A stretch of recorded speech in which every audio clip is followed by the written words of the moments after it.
नमस्कार, स्टडी 91 पर आप सबका हार्दिक स्वागत अभिनंदन है। आज हम सब बातें करेंगे शानदार तरीके से मुगल साम्राज्य के विषय में। क्योंकि पिछले क्लास में आप सबने भक्ति आंदोलन को देखा था और भक्ति आंदोलन जो था कहीं न कहीं यह समाज में परिवर्तन लाने का प्रयास किया।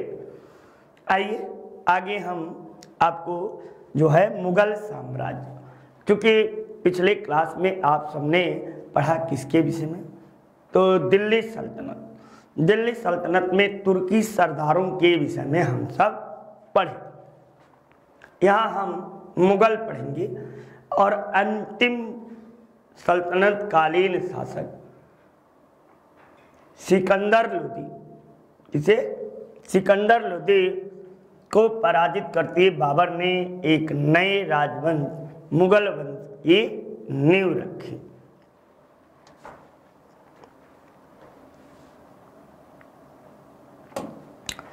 तो इस तरह हम सब सीधे प्रश्नों के श्रृंखला की ओर आइए चलते हैं और प्रश्न को देखते हैं। ठीक, अब दिया है कि निम्न में से किसने लिखा कि बाबर की मृत्यु विष देने से हुई। ऐसी जानकारी आपको किसके द्वारा उपलब्ध कराई गई। ये आपको परीक्षा में कई बार इस तरह के प्रश्न परीक्षाओं में हम आप सबसे पूछे जाते हैं। इन प्रश्नों का जवाब देना आसान भी नहीं है, चूंकि आइए ये कलर का प्रयोग देख रहे थे कि कौन सा सही चलेगा। तो अबुल फजल या निजामुल मुल्क, निजामुद्दीन अहमद या गुलबदन बेगम या अब्बास खां शेरवानी, इनमें से किसने कहा कि बाबर की मृत्यु विष देने से हुई। तो ये और कोई नहीं, गुलबदन बेगम के द्वारा ये कहा गया। गुलबदन बेगम ने एक पुस्तक लिखी थी हुमायूं नामा। कौन सा? हुमायूं।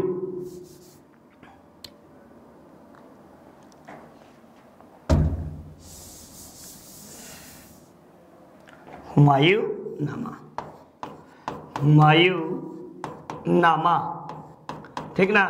और इसी हुमायूं नामा में इस बात का जिक्र है कि इब्राहिम लोदी की मां विष देकर आपको जो है बाबर के को मार डाला, ऐसी जानकारी प्राप्त होती है।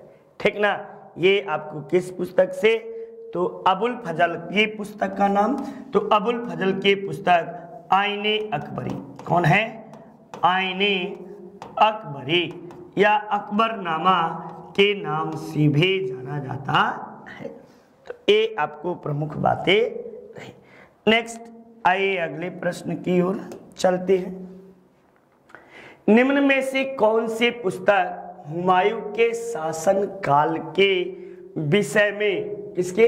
हुमायूं के शासन काल के विषय में जानकारी आपको देती है।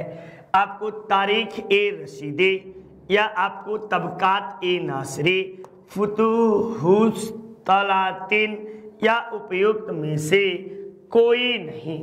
तो इसके विषय में जानकारी तारीख ए रशीदी में मिलती है। तारीख ए रशीदी की रचना किसके द्वारा की जाती है? तो मिर्जा मोहम्मद हैदर। कौन? मिर्जा मोहम्मद हैदर, मोहम्मद हैदर के द्वारा इसकी रचना की जाती है। और मिर्जा मोहम्मद हैदर ने आपको इतना ही नहीं बल्कि आपको ये कहाँ का शासक था? तो ये कश्मीर का शासक था। और ये आपको जो था ये हुमायूं का चचेरा भाई था। क्या था? हुमायूं का चचेरा दूर का रिश्तेदार था और उसने ही तारीख ए रशीदी नामक ग्रंथ की रचना की। नेक्स्ट आइए अगले इसमें चलते हैं। निम्नलिखित में से किसने अपनी रचना प्रमुखता शेर शाह सूरी पर प्रमुखतः शेर शाह सूरी पर केंद्रित थे। तो ये कोई और नहीं था, अब्बास खां शेरवानी। किसने? अब्बास खां शेरवानी जो था, ये आपको शेर शाह सूरी प्लस अकबर, ये प्लस अकबर दोनों का दरबारी था, दोनों का दरबारी। और इसने अकबर के कहने पर शेर शाह सूरी के विषय में एक पुस्तक लिखती है, और उस पुस्तक का आपको जो नाम है, यह नाम जो रखा जाता है तारीख ए शेर शाही। ठीक, क्या? तो तारीख ए शेर शाही, ये आपको इसमें शेर शाह सूरी के प्रशासनिक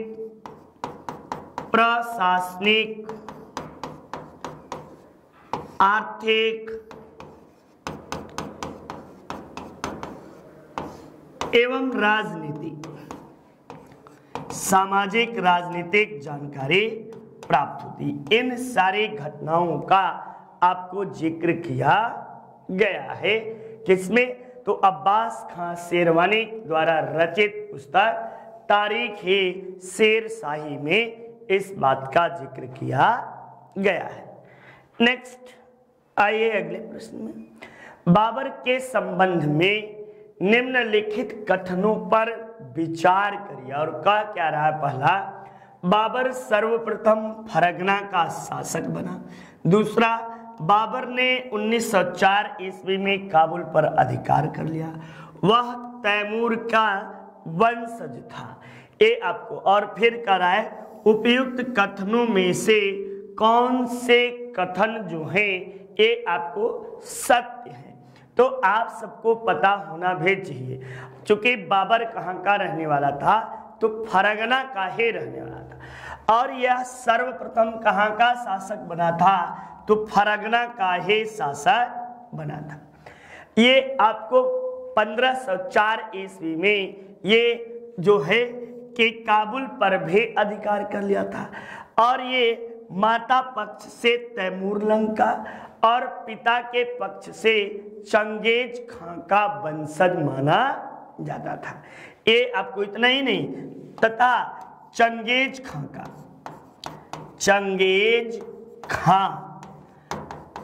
का वंशज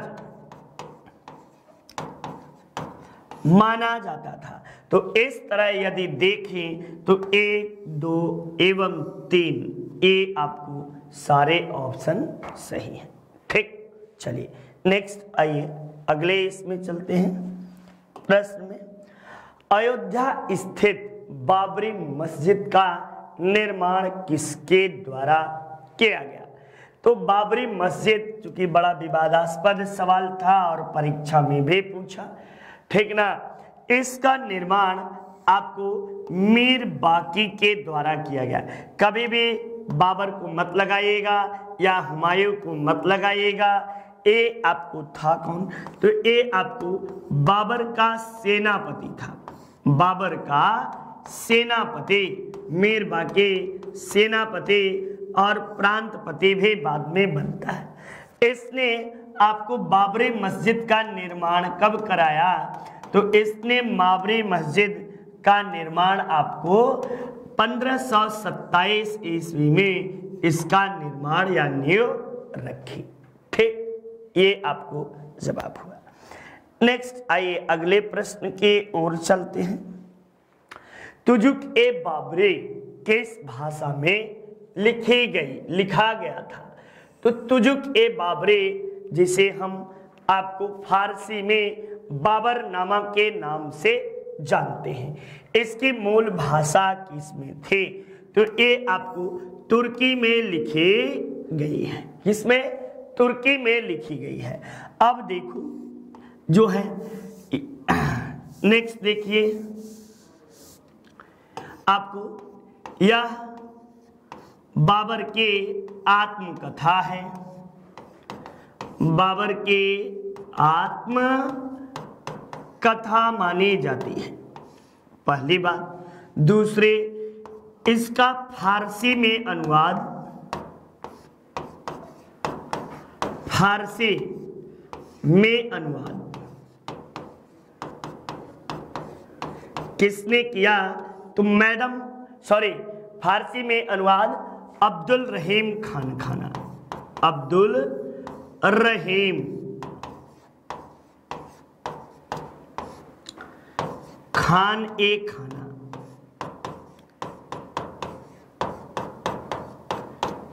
खाने खाना के द्वारा किया गया।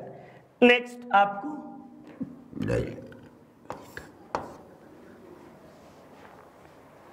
खाने खाना के द्वारा किया गया। फिर आपको जो है कि आगे इसका अंग्रेजी में अनुवाद,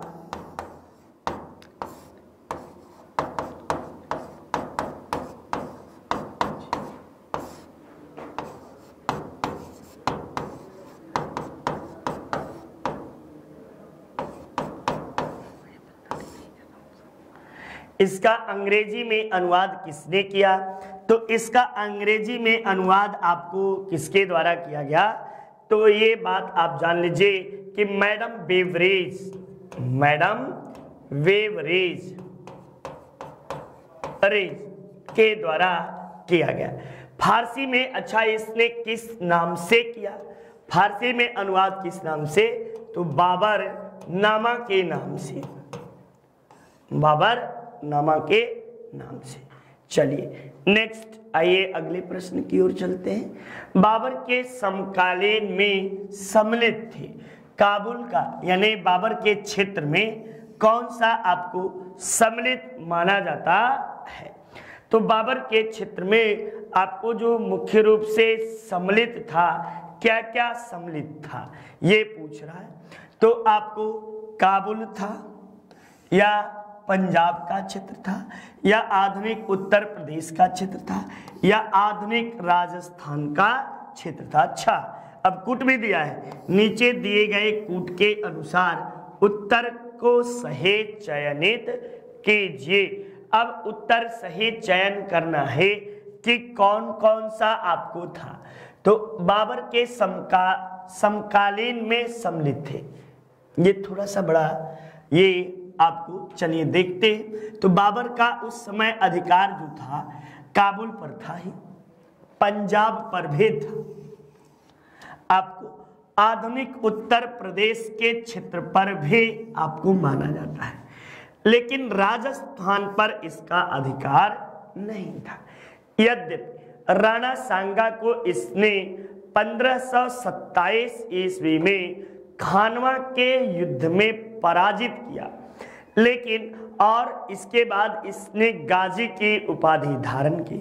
साथ ही साथ इसने आपको जो है कि एक और इसने कहा था, क्या नाम है,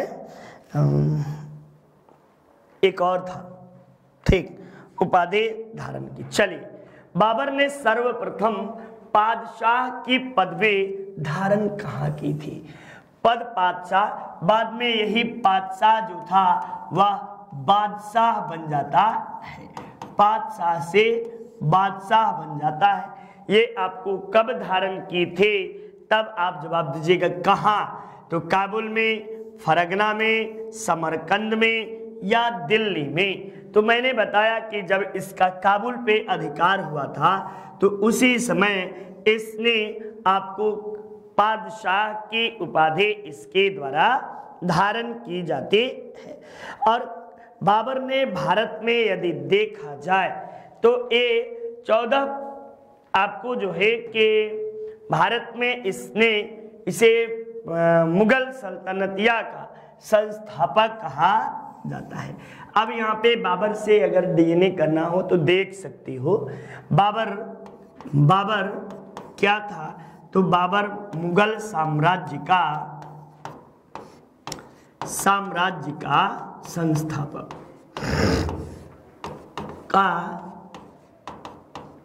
संस्थापक माना जाता है बाबर को। नेक्स्ट आपको इसके बाद बाबर ने क्या किया था?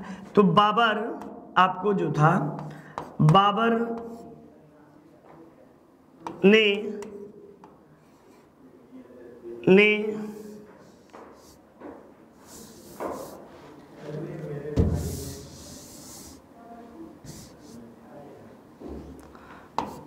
ने आपको जो है 1526 से लेकर 1530 ईस्वी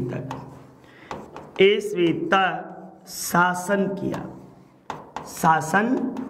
किया। नेक्स्ट बात यदि देखना चाहते हो तो बाबर भारत में 4 युद्ध को लड़ा। इसने 4 युद्ध लड़े और चारों में विजय प्राप्त की। पहला जो लड़ा था पानीपत का युद्ध, ये आपको कब लड़ा था? तो 1526 ईस्वी में इसने पानीपत का युद्ध लड़ा। दूसरा इसने खानवा का युद्ध लड़ा। खानवा का युद्ध कब लड़ा? तो 1527 ईस्वी में खानवा का युद्ध। तीसरा आपको चंदेरी का युद्ध इसने लड़ा। चंदेरी का युद्ध कब लड़ा? तो 1528 ईस्वी में चंदेरी का युद्ध इसके द्वारा लड़ा जाता है। और चौथा और अंतिम घाघरा का युद्ध इसने किसके विरुद्ध कब लड़ा? तो 1529 ईस्वी में लड़ा और 1530 ईस्वी में इसके मृत्यु हो जाते हैं। ये आपको प्रमुख बातें रहते हैं, ठीक ना। तो नेक्स्ट देखिए, आइए अगले प्रश्न में चलते हैं। मेवाड़ के जिस राजा को 1527 ईस्वी में बाबर ने हराया वह कौन था? तो बाबर को इसने हराया किसने? बाबर ने किसको हराया? तो राणा सांगा को हराया, ठीक ना। खानवा के युद्ध में पराजित करने के बाद बाबर ने गाजी की उपाधि धारण की। किसकी? गाजी के उपाधि धारण की। गाजी का अर्थ समझते हैं कि नहीं? गाजी का अर्थ जो होता है विधर्मियों को मारने वाला, विधर्मियों को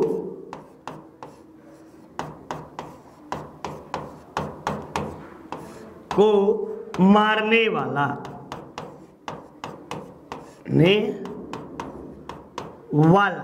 ये होता है। साथ ही साथ इसने एक और प्रमुख कार्य किया था। इसने एक महत्वपूर्ण कार्य और कौन सा किया था? तो ये आपको जो है कि हाँ, काबुल में सिक्के बंटवाए थे। काबुल में सिक्के बंटवाए। ये आपको काबुल में जाकर सिक्के को इसने वितरित किया या बंटवाया, ठीक। चलिए नेक्स्ट देखिए, खानवा के युद्ध में कौन पराजित हुआ? तो अभी ही बताया मैंने कि खानवा के युद्ध में राणा सांगा आपको पराजित हुआ और आपको बाबर विजयी हुआ, ठीक ना, विजयी हुआ। ये आपको प्रमुख बातें रही। नेक्स्ट, भारत का मुगल शासक गलत लिखा है, मुगल शासक बनने पर जहीरुद्दीन मोहम्मद ने नाम रखा। तो जहीरुद्दीन मोहम्मद बाबर इसने आपको अपना नाम रखा। जहीरुद्दीन मोहम्मद बाबर इसने अपना नाम रखा। नेक्स्ट देखिए, निम्नलिखित युद्धों में से किस एक में बाबर ने जिहाद की घोषणा की? ये आपको जिहाद की घोषणा किसमें की थी? तो खानवा के युद्ध में ही इसने जिहाद की घोषणा की थी। ये आपको कब हुआ था? तो 1527 ईस्वी में आपको किसके बीच? तो बाबर एवं राणा सांगा के बीच, राणा सांगा के बीच, आपको सांगा के बीच ये आपको युद्ध लड़ा गया था, ठीक ना। ये और इसी युद्ध में इसने गाजी की उपाधि भी धारण की थी। क्या की थी? तो गाजी की उपाधि धारण की। ये आपको बातें हुई। नेक्स्ट चलिए नेक्स्ट अगले प्रश्न में चलते हैं। आपको राणा सांगा ने निम्नलिखित में से किसमें बाबर के विरुद्ध लड़ाई की? तो भैया ये फिर से एक बार प्रश्न आया और खानवा के युद्ध में ही इसने आपको लड़ाई की। ये प्रश्न इसलिए कि आयोग में बार बार इस तरह से प्रश्न अलग अलग नाम चेंज करके प्रश्न पूछे गए हैं और सारे प्रश्नों का जवाब एक ही है। नेक्स्ट देखिए, निम्न पर विचार करिए। बाबर के भारत में आने के फलस्वरूप क्या हुआ?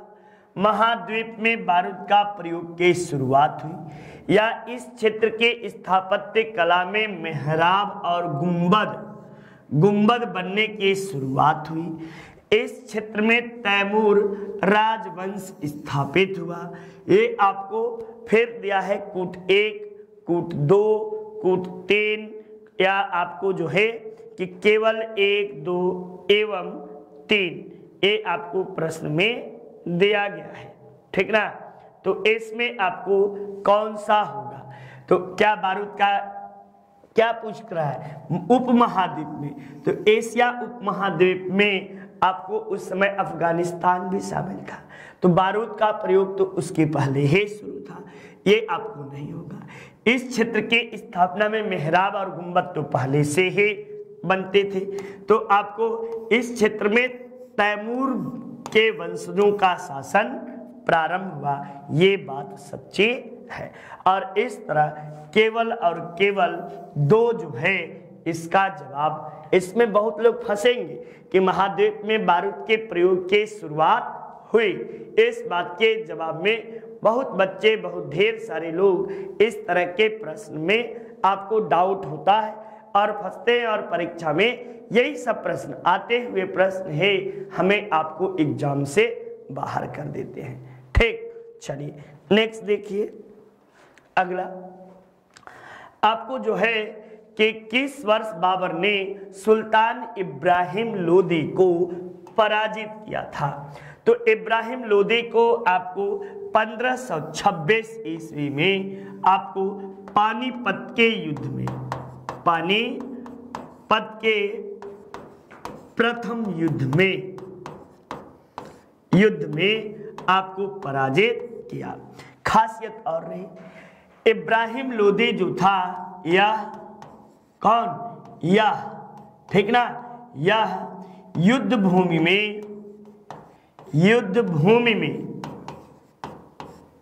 में मारा जाने वाला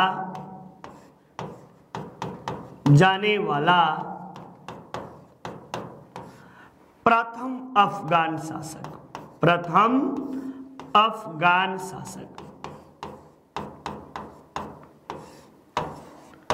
या प्रथम सल्तनत कालीन शासक, ऐसे लिख लो, प्रथम सल्तनत कालीन शासक।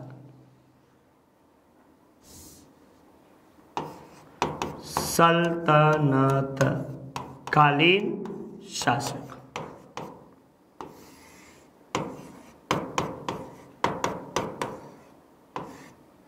ये आपको बात हुई। फिर और क्या बात हुआ? तो और बातों में आपको जो है ये कौन सी बात हुई? तो बातों में आपको जो है कि हाँ देखिए, ये हुआ कि पहली बार भारत में तोप का प्रयोग हुआ, तोप का प्रयोग हुआ, प्रयोग हुआ ये आपको। और तोपों के सामने इब्राहिम लोदी की सेना खड़े नहीं हो सकी। चलिए नेक्स्ट आइए, निम्न में से किस युद्ध में एक पक्ष द्वारा प्रथम बार तोपों का प्रयोग किया गया? तो ये आपको पानीपत के युद्ध में पहली बार तोपों का प्रयोग किया गया। आपको पानीपत का प्रथम युद्ध कब हुआ था? तो पानीपत का प्रथम युद्ध जो था यह आपको 1526 ईस्वी में हुआ था। साथ ही साथ इस युद्ध में तुगलमा युद्ध पद्धति का प्रयोग किया गया, ये भी बात थी। तुगलमा युद्ध पद्धति का प्रयोग बाबर के द्वारा किया जाता, बाबर द्वारा किया गया। ठीक, चलिए नेक्स्ट देखिए, पानीपत के युद्ध में बाबर की जीत का मुख्य कारण क्या था? तो पानीपत के उसकी सैन्य कुशलता है पानीपत के युद्ध में विजय का सबसे प्रमुख कारण माना जाता है। बाबर एक महान सेनापति माना जाता है और उसकी सैन्य कुशलता है उसे आपको जीत दिलाने में अहम भूमिका अदा की। नेक्स्ट देखिए,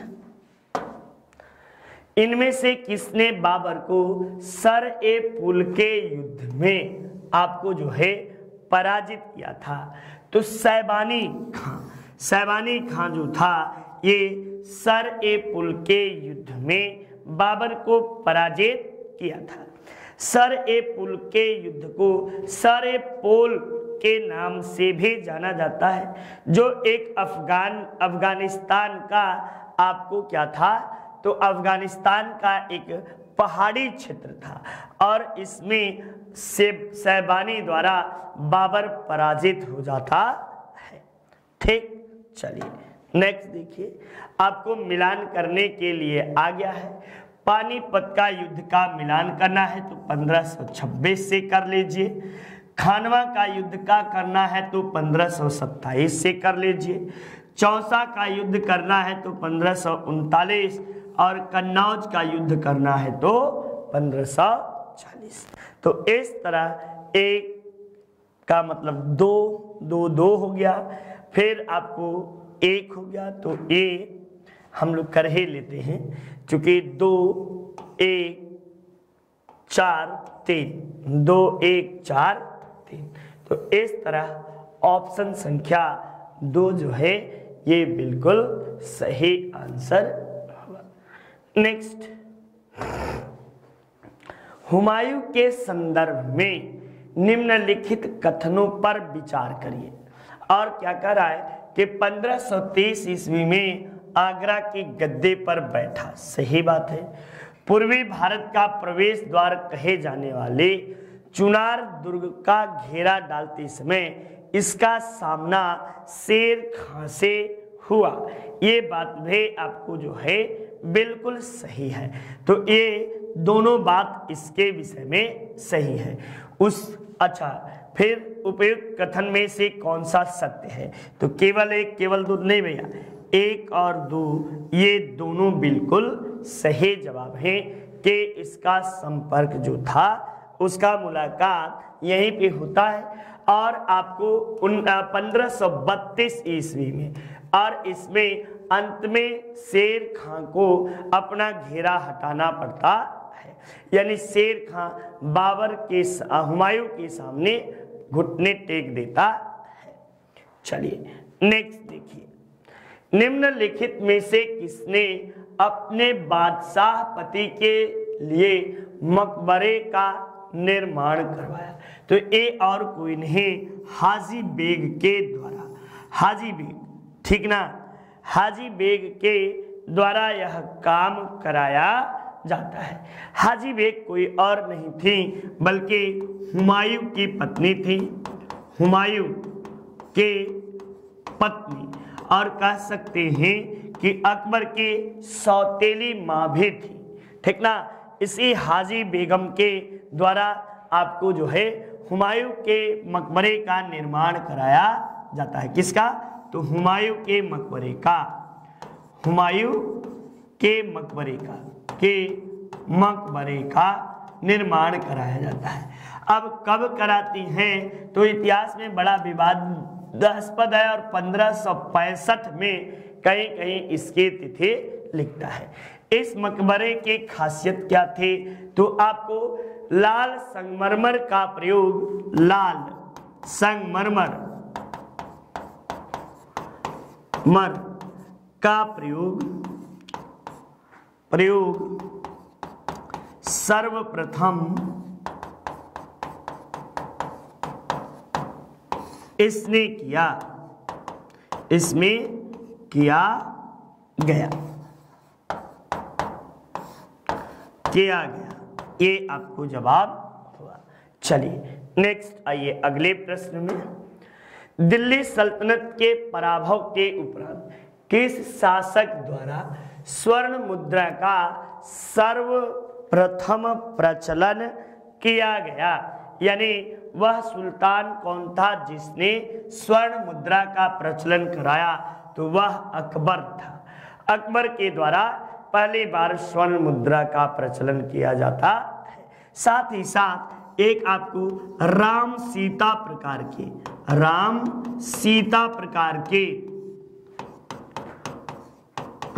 के स्वर्ण मुद्रा को चलवाया। स्वर्ण मुद्रा इसके द्वारा आपको चलवाया जाता है। राम सीता प्रकार के स्वर्ण मुद्रा आपको इसके द्वारा चलाया जाता है।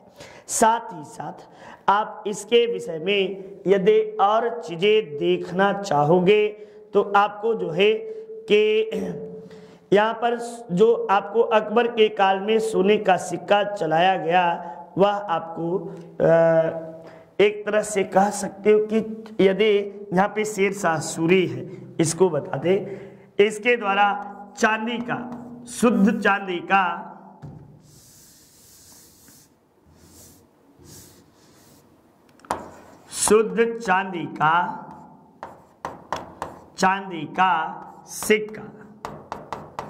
सिक्का चलवाया गया,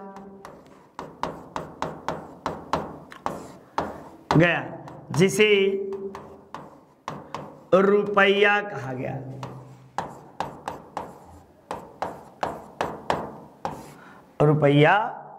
गया। और तांबे के सिक्के से इसका अनुपात 1:64 था। नेक्स्ट, दिल्ली के पुराना किला के वर्तमान स्वरूप का निर्माण किसके द्वारा किया गया? तो वर्तमान स्वरूप का पुराने किले का निर्माण किसके द्वारा किया जाता है? तो ये आपको जो है शेर शाह सूरी के द्वारा आपको जो है कि इसका निर्माण, वर्तमान जो स्वरूप है इसका निर्माण किया जाता है। कुछ लोग ऐसा कर देंगे कि लाल किला समझ के और लगा देंगे शाहजहां को, जो सरासर बच्चा गलत हो जाएगा यदि प्रश्न को सही से नहीं पढ़ोगे। चूंकि परीक्षा हाल में स्वाभाविक सी है कि कुछ चीजें गलतियां होते हैं, आते हुए प्रश्न भी हमसे आपसे गलतियां हो जाते हैं, और यही कारण है कि हम सब परीक्षाओं से बाहर हो जाते हैं, ठीक ना। तो आइए नेक्स्ट देखिए। अब दिल्ली में पुराना किला के भवनों का निर्माण किया। पुराना किले के भवनों का निर्माण बाबर ने किया, इब्राहिम लोदी ने किया, शेर शाह ने किया, या आपको इब्राहिम लोदी दो बार ऑप्शन बना दिए, सब पकड़ा गए हैं का भाई।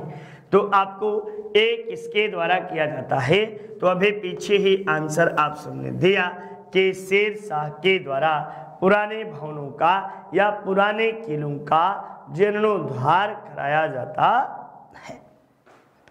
नेक्स्ट आपको कृषकों की सहायता के लिए मध्यकालीन भारतीय शासक ने पट्टा एवं कबूलियत व्यवस्था की शुरुआत किसने की, तो पट्टा एवं कबूलियत व्यवस्था की शुरुआत शेर शाह सूरी के द्वारा की जाती है। और शेर शाह सूरी ने इतना ही नहीं, इसके समय में ही और भी चीजें बता देते हैं कि इसके समय में और क्या क्या चीजें शुरुआत हुई थी। तो डाक खाना की शुरुआत हुई, आपको हुई, ठीक ना। नेक्स्ट और क्या हुआ, तो इसने पाटलिपुत्र का नाम बदलकर पाटलिपुत्र का नाम बदलकर पटना रखा। क्या पटना रखा। साथ ही साथ आपको इसने ग्रांड ट्रंक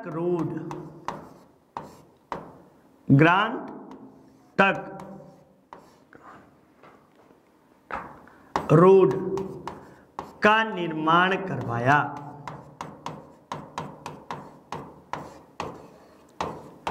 इसने भूमि की पैमाइश कराई, भूमि की पैमाइश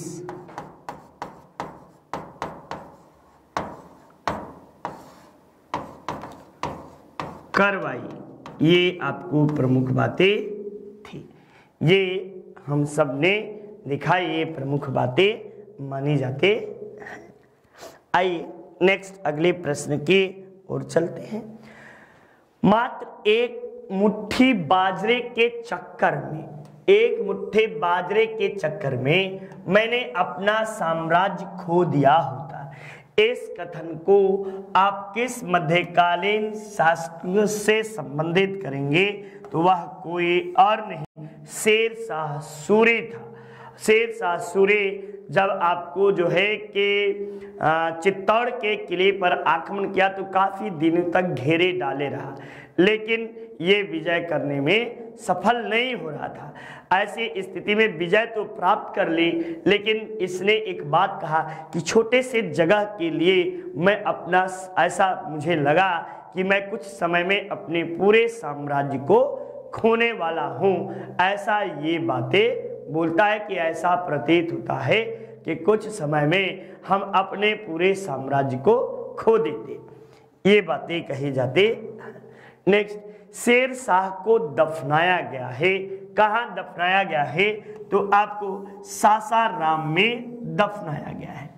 शेर शाह का आपको मकबरा कहाँ है, शेर शाह का मकबरा ये आपको है, ये आपको अष्टभुजीय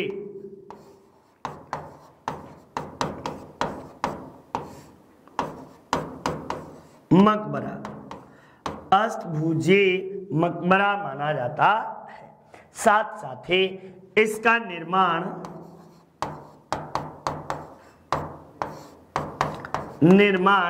शेर शाह ने करवाया था। शेर शाह ने करवाया। ये आपको सासाराम कहाँ है, तो सासाराम बिहार में है, ठीक ना, बिहार सासाराम में आपको स्थित है।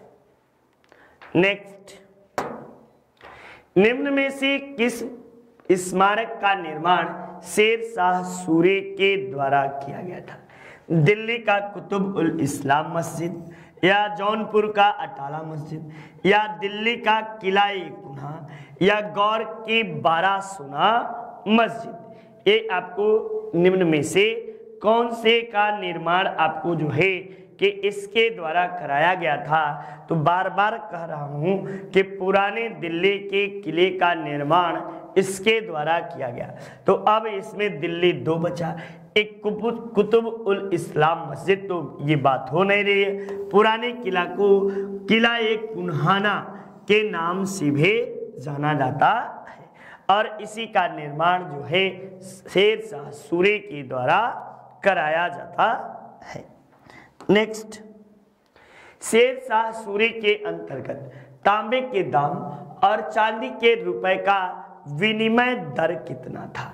तो 64 संबंधी 1, यानी तांबा जो था ये 64 और 1 जो था ये ऐसे आना चाहिए।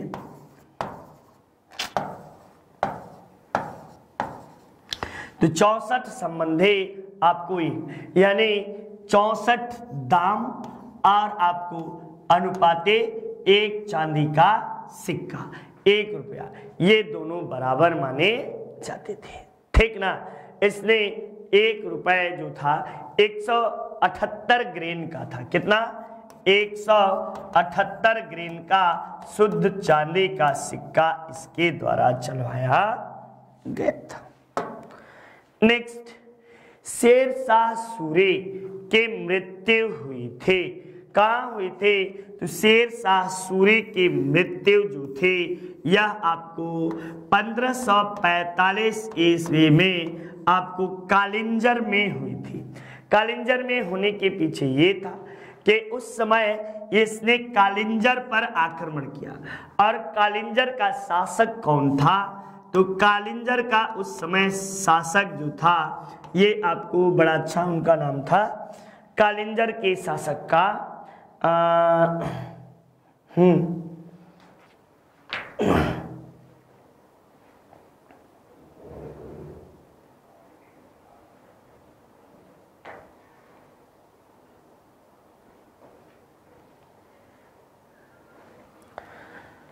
कीरत सिंह, हाँ गए बार सिद्धि मां कीरत सिंह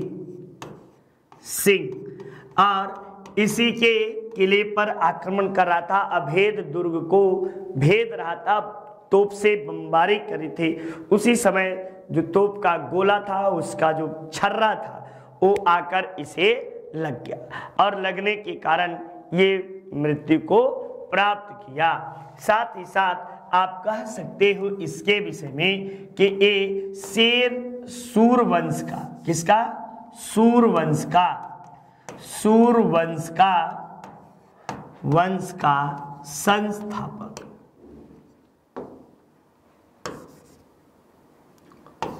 सूरवंश का संस्थापक था। एक बात और कह सकते हो, सूरवंश को द्वितीय अफगान क्या बोलते हैं? तो द्वितीय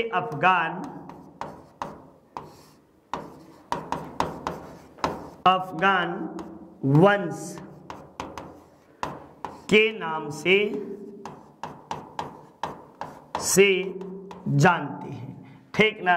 ये और इसका यदि देखा जाए तो शेर शाह सूरी का शासन काल यदि देख लिया जाए तो इसका शासनकाल आपको 1540 यानी कन्नौज या बिलग्राम के युद्ध के बाद ये आपको दिल्ली की गद्दी पर बैठता है।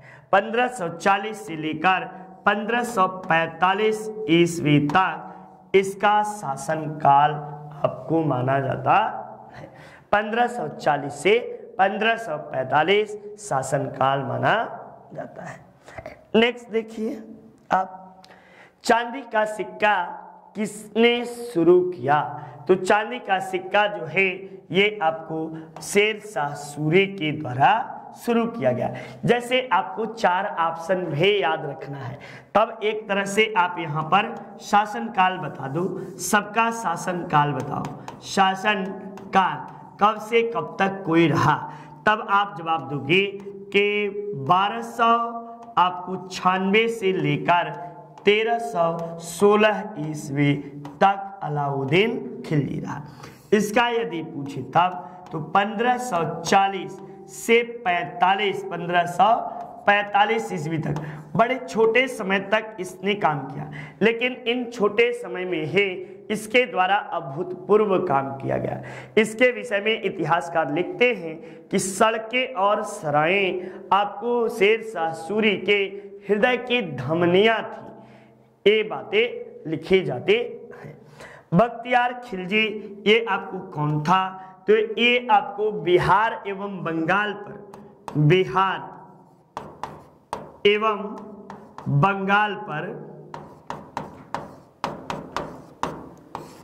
पर विजय प्राप्त करने वाला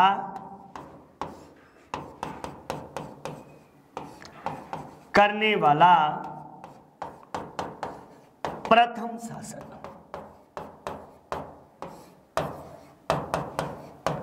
शासक ये माना जाता है।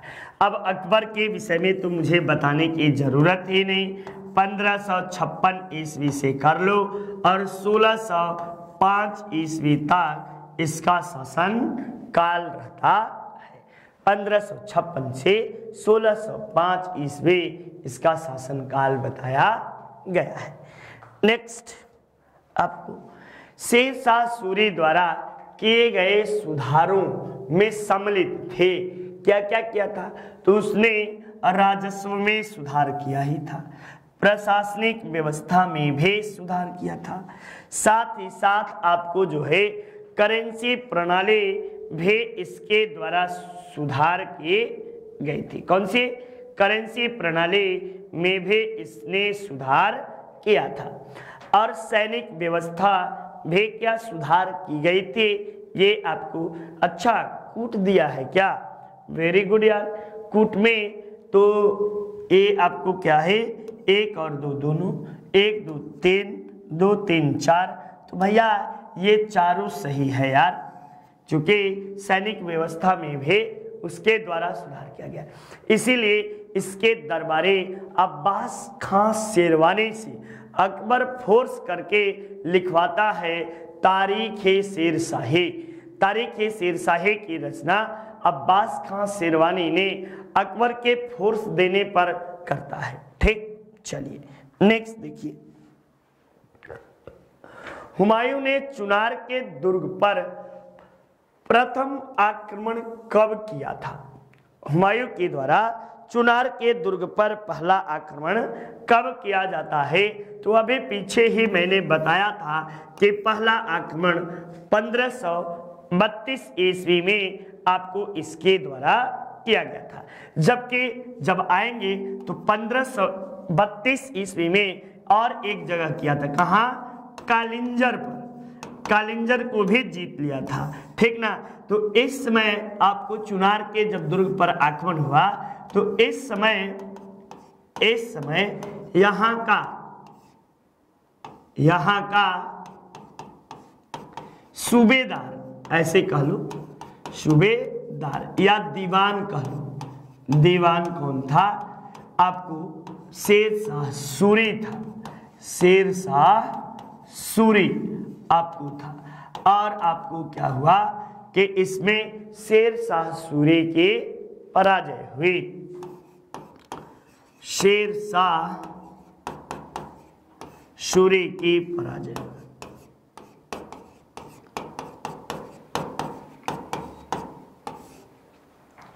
ये बातें हुई। नेक्स्ट देखिए, दिल्ली सल्तनत के पराभव के उपरांत किस शासक द्वारा स्वर्ण का सर्वप्रथम प्रचलन किया गया? तो शायद ये अकबर के द्वारा ही आपको यह प्रथा प्रारंभ किए जाते हैं। अकबर पहला मुगल बादशाह है जिसने स्वर्ण सिक्कों का प्रचलन किया। अकबर प्रथम शासक माना जाता है। जबकि चांदी के सिक्के पूछे तो आपको शेरशाह सूरी के द्वारा संचालित था। निम्न में से किसने अपने बादशाह पति के लिए मकबरे का निर्माण करवाया? तो शायद मैंने आपको बताया था कि हाजी बेगम के द्वारा अपने बादशाह पति के लिए मकबरे का निर्माण कराया गया। और वह मकबरा कौन था? तो हाजी बेगम द्वारा हुमायूं के मकबरे का निर्माण हुआ। हुमायूं के मकबरे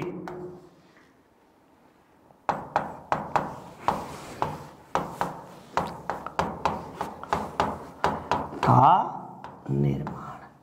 ये आपको हुमायूं का मकबरा बना। इसमें आप और भी चीजें चाहो तो ऐड कर सकते हो। जैसे हुमायूं का जब अपने मकबरा बना तो हुमायूं के मकबरा का वास्तुकार कौन था, तो आपको मिर्जा गयास, ठीक ना, इसका वास्तुकार पूछे, वास्तुकार, तब क्या बताओगे, तब बताना मिर्जा गयास था। गयास, ये आपको मिर्जा गयास के द्वारा, यानी मिर्जा गयास कोई और नहीं, ये आपको मिर्जा गयास जो है ये आपको कौन है, तो ये आपको क्या नाम है, नूरजहां के पिता है, ठीक ना, एतमाद दौला, ठीक। ये आपको यहीं पे लिख लो कि यह लाल संगमरमर, लाल संगमरमर से निर्मित प्रथम मकबरा, प्रथम मकबरा।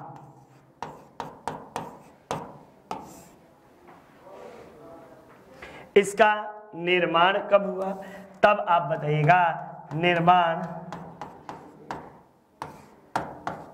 1565 ईस्वी में इसका निर्माण हुआ। कहीं कहीं 67 में आपको इसके निर्माण के तिथि जो है ये 67 भी दे दिया है, ठीक ना। और हुमायूं के विषय में जानना है तो हुमायूं के द्वारा एक काम और किया जाता है, मैं लिख देता हूं, हुमायूं ने 1533 में दीन पनाह भवन का निर्माण करवाया। और एक बात और बता दूं, तो यदि जानना चाहते हो तो इसी भवन के पुस्तकालय था शेर ए मंडल, इसी भवन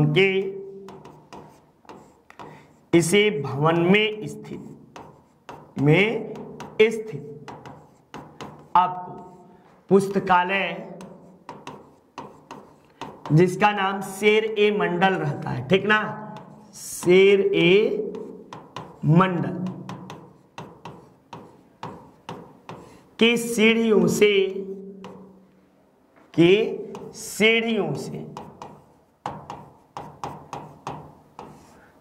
गिरकर हुमायूं के मृत्यु हुई। ये आप सब याद कर लीजिएगा, ठीक। ये प्रमुख बातें रही। नेक्स्ट देखिए अगले प्रश्न में हम लोग चलते हैं। हुमायूं द्वारा लड़े गए 4 प्रमुख युद्धों का तिथि अनुसार सही क्रम आप बताइए। तो आपको पहला युद्ध जो था अब तो पकड़ा ही जाएगा कि पहला युद्ध, अच्छा सही क्रम अंकित करें, युद्ध स्थलों के नाम नीचे दिए गए हैं।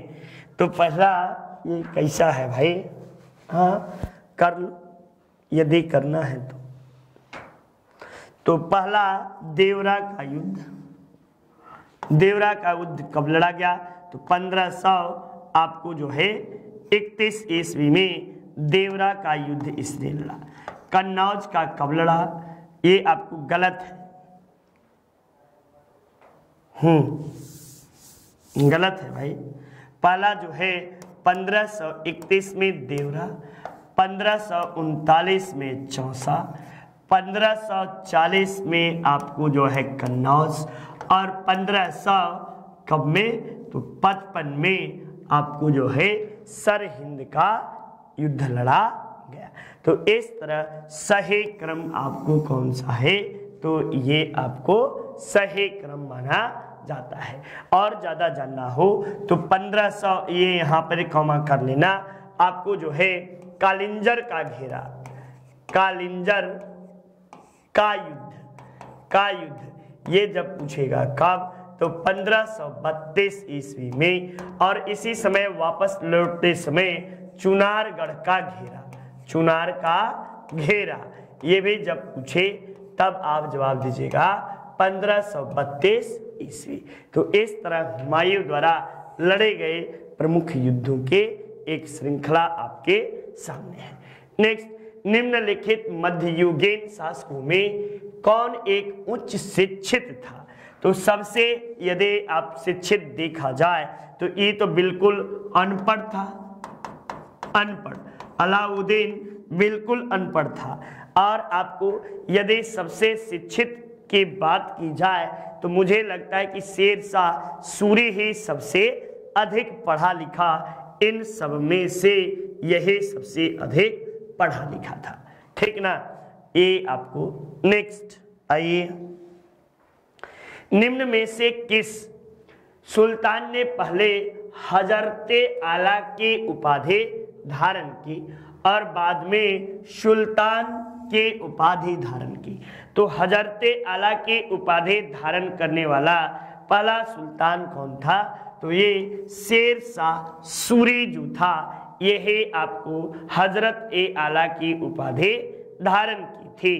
ये आपको प्रमुख बातें हुई और इससे कई महत्वपूर्ण बातें भी हो सकती हैं। जैसे आप कह सकते हैं कि शेरशाह की उपाधि कब धारण की थी? तो शेरशाह की उपाधि इसने आपको कन्नौज के युद्ध के बाद, कन्नौज के युद्ध के